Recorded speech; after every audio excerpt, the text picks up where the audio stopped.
দেশে মধ্যপন্থা ও উদারপন্থার রাজনীতি ও গণতন্ত্রকে সরিয়ে উগ্রবাদের রাজনীতি ফিরিয়ে আনার ষড়যন্ত্র চলছে বলে মন্তব্য করেছেন মির্জা ফখরুল ইসলাম আলমগীর। তিনি বলেছেন, এটি বাংলাদেশের জন্য চরম ক্ষতিকর হবে। সৈয়দা ফাতেমা সালামের লেখা রক্তাক্ত জুলাই বইয়ের মোড়ক উন্মোচনে প্রধান অতিথির বক্তব্যে কথা বলেন মির্জা ফখরুল। আজ শুক্রবার জাতীয় প্রেসক্লাবের আব্দুস সালাম হলে এ অনুষ্ঠান অনুষ্ঠিত হয়। সভায় মির্জা ফখরুল বলেন, একটা ষড়যন্ত্র চলছে। সেই ষড়যন্ত্রটা হচ্ছে মধ্যপন্থা রাজনীতি, উদারপন্থার রাজনীতি, উদারপন্থী গণতন্ত্রকে সরিয়ে দিয়ে একটা উগ্রবাদের রাজনীতি নিয়ে আসার। এটি বাংলাদেশের জন্য চরম ক্ষতিকর হবে। সেজন্য উদারপন্থী গণতন্ত্রকে প্রতিষ্ঠা করার জন্য সবাইকে ঐক্যবদ্ধভাবে কাজ করতে হবে। সবাই মির্জা ফখরুল বলেন, আমি সবসময় যেটা বলি, নির্বাচন হবেই এবং যে সময়ের মধ্যে ঘোষণা দেওয়া হয়েছে সেই সময়ের মধ্যেই হবে। এ কারণেই যে এর কোনো বিকল্প নাই। যদি নির্বাচন বন্ধ করা হয় তাহলে এ জাতি প্রচণ্ডরূপে ক্ষতিগ্রস্ত হবে। ফ্যাসিবাদের ফিরে আসার সম্ভাবনা অনেক বাড়বে।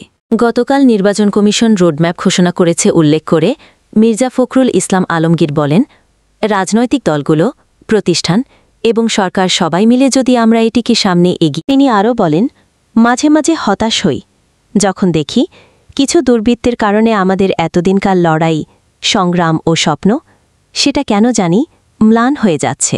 যা কিছু সংস্কার হয়েছে বিএনপির হাত ধরে হয়েছে বলে দাবি মির্জা ফখরুল ইসলাম আলমগীরের। তিনি বলেন, অনেকে বলে আমরা সংস্কার করছি না। আমাদের বিরুদ্ধে এমনভাবে প্রচারণা চালানো হচ্ছে যে আমরা সংস্কার চাচ্ছি না। সংস্কারের কথা তো প্রথম বিএনপি বলেছে। বাংলাদেশের যা কিছু সংস্কার হয়েছে তা বিএনপির হাত ধরেই হয়েছে। কতগুলো রাজনৈতিক দল মিথ্যা এবং প্রচারণা করে বিএনপিকে হেয় প্রতিপন্ন করতে চায়। অভিযোগ বিএনপির মহাসচিবের। তিনি বিএনপি নেতাকর্মীদের দলের সুনাম ক্ষুণ্ণ হয় এমন কাজ না করার আহ্বান জানান। নেতাকর্মীদের উদ্দেশ্যে বলেন, এখন আপনারা ক্ষমতার কাছে আসেননি। অনেক চক্রান্ত ও ষড়যন্ত্র আছে। সেগুলোকে মোকাবিলা করে আপনাদের ভালো কাজ দিয়ে ঐক্য নিয়ে জনগণের কাছে যেতে হবে।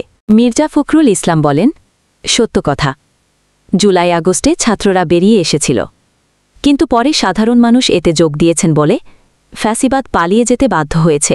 আজকে মানুষ একটা পরিবর্তন চায়। সে পরিবর্তনটা বিএনপির কাছে চায় বলে দাবি বিএনপির এই নেতার।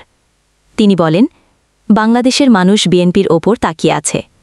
তারা কিভাবে। মোড়ক উন্মোচনে সভাপতিত্ব করেন কবি, সাংবাদিক, বিএনপির চেয়ারপারসনের উপদেষ্টা কাউন্সিলের সদস্য আব্দুল হাই শিকদার। সভায় প্রধান বক্তা ছিলেন বিএনপির ভারপ্রাপ্ত চেয়ারম্যান তারেক রহমানের উপদেষ্টা মাহাদি আমিন। আরও বক্তব্য দেন বিএনপির চেয়ারপারসনের উপদেষ্টা আব্দুস সালাম, ড্যাবের সভাপতি অধ্যাপক জাহানারা লাইজু প্রমুখ।